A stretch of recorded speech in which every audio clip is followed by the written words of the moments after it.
Hey, I'm Michelle Smart. I'm an enrolled agent, and I wanted to go a little more deeply into this concept of the IRS backstepping on the rules for partial suspension. Now, we know they've said you've got to have a 10% suspension in order to qualify for the ERC. And in this lawsuit that we're all watching very carefully, the Stenson Tamaddon lawsuit against the IRS actually responded to the request for summary judgment, and they said that the notice 2021-20 is interpretive law and not legislative law. Let's take a look first at what's in 2021-20 that we're all referring to here.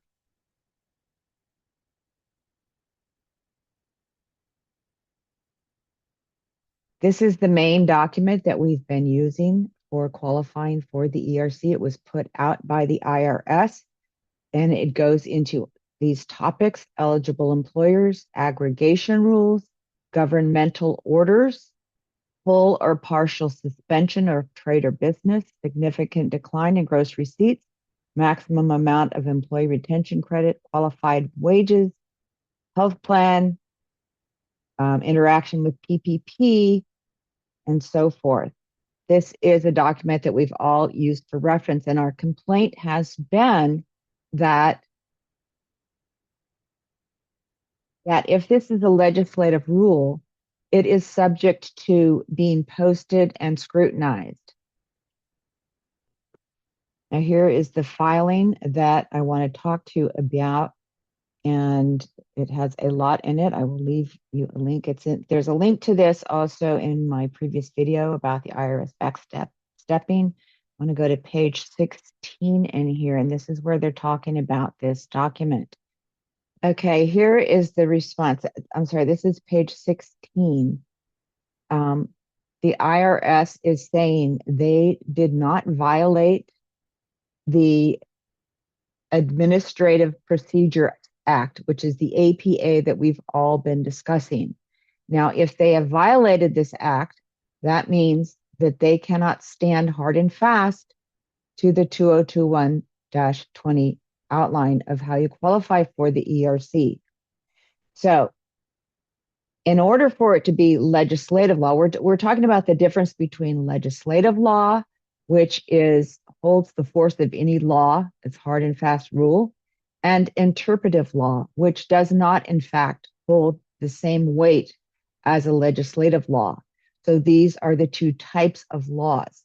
And the IRS had to say this was not an APA violation because very clearly what it says in here, agencies generally are required to use notice and comment rulemaking to issue legislative rules.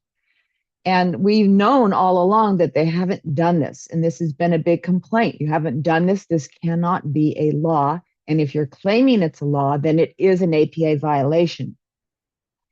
So when the IRS backstepped, what they said was, this is not a legislative law. They had to say that. They have no choice, really. But it's here in black and white in this law case. So if you're in an audit about partial suspension, I suggest you read through this as to how tight of a regulation they can have on what partial suspension is. So there's a whole discussion of the interpretive rules, the source of much judicial debate, distinguishing between interpretive and legislative rules. The legislative rules have the force of law, while the interpretive rules do not. So they had to backstep on this. And I think this is really important for all of us to know, because the IRS came out and scared everyone so much with enforcing these pre-audits by sending out these disallowance letters and so on and so forth. This whole law case is basically, the IRS has stated, this is their response.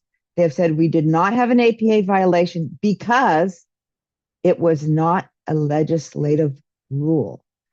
So 2021-20 has a lot of the descriptions of how we qualify, what partial suspension is, and this law case is backing down on that.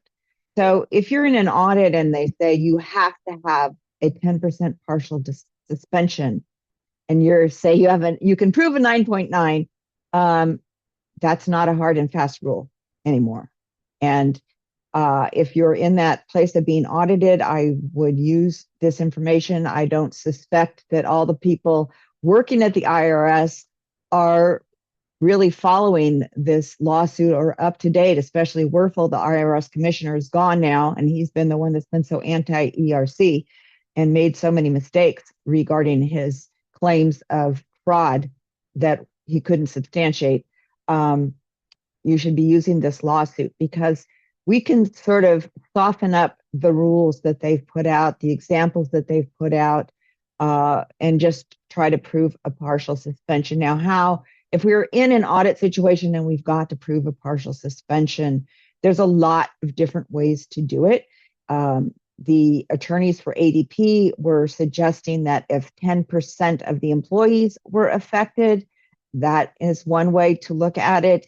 If your gross receipts in 2019, as the base year that we've used a lot with the ERC comparisons, if in 2019 you had 10% of your gross receipts in an area that was shut down by law during COVID, then that would qualify. You say, I used like to use a grocery store, and if 10% of their gross receipts came from a deli that was shut down, then you would say that's a 10% suspension because 10% of the gross receipts prior to the suspensions came from that area of the business. So there are a lot of ways to get it through employments, through more time. If you had to use 10% more time than you did previously, because now you're doing a lot of alternative ways of meeting with clients and selling your products. There are a lot of ways to find that 10% if you think about it. So in my last video, I showed some examples of what was being used for partial suspension. But my experience now is that on most of these cases with the ERC, when they're doing the pre-audits, they will ask one thing, like, show me that you did not use any of your PPP wages for ERC. That's one thing. So they're not asking for partial suspension. You don't have to give them that whole thing. So they may ask, send me one law that suspended you.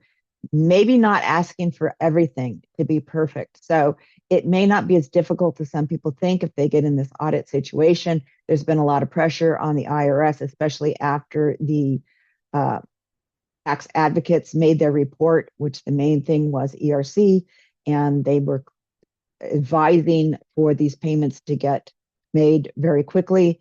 So hopefully the ball will get rolling and we'll get these payments out. So thanks for watching. Take a look at this lawsuit. I'm Michelle Smart. I'm an enrolled agent trying to keep you updated on the ERC. Please like and subscribe so other people who need to find this content can find my channel. Thanks again.